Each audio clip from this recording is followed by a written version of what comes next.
సంతోషించాడుగా. అదేవిధంగా నవమాసాలు కూడా ఉండాయి. 10వ మాసాన 12 బిడ్డను కూడా కనదా లీలావతి.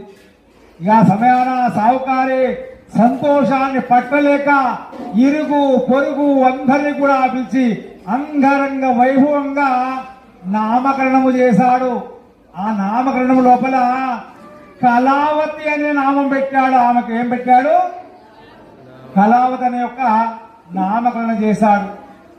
ఇక ఆ సమయాన లీలావతి అడిగింది, ఓ సావుకారి, మనకు సంతానం కలిగేట్లయితే సత్యదేవుని యొక్క వ్రతం చేయాలనుకున్నాం కదా, మరి ఆ వ్రతానికి కూడా ఏర్పాటు చేయండి అయ్యా సావుకారి అని చెప్పేసరికి ఆ సావుకారిగా చెప్తున్నాడు ఏమనంటే, ఓ పిచ్చిదానా లీలావతి, మొన్ననే కదా అమ్మాయి నామకరణానికి డోలహరణానికి అంగరంగ వైభవంగా తిరుగు లేకుండా చేశాము. మరి ఉన్న డబ్బులన్నీ కూడా ఖర్చు అయిపోయాయి కదా. వ్రతం అంటే మాటలా ఏమిటి? వీళ్ళంతా శుద్ధి చేసుకోవాలి, తర్వాత పూజా సామాగ్రి కావాలి, ఇరుకు పొరుగు మళ్ళీ పిలవాలి, వాళ్ళకు భోజనాలు పెట్టాలి, పూజా సామాగ్రికి డబ్బులు కావాలి, మరి పురోహితుడు వస్తాడు, తనకు దక్షిణ కూడా ఇవ్వాలి కదా. మాటలా ఏమి? ఇంత కథ ఉంది. అయినా తొందర ఏముంది?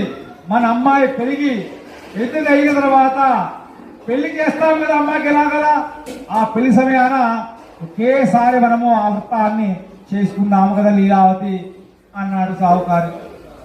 స్వామివారు కూడా సరే వీడెంత సావుకారి కుటుంబీకుడు కదా కానీలే అనుకున్నాడు. ఇక అదేవిధంగా తన కూతురైన కళావతి దినదిన ప్రభాన పెరిగి వెతదైపోయింది. 16 ఏళ్ల వయసు రానే వచ్చింది.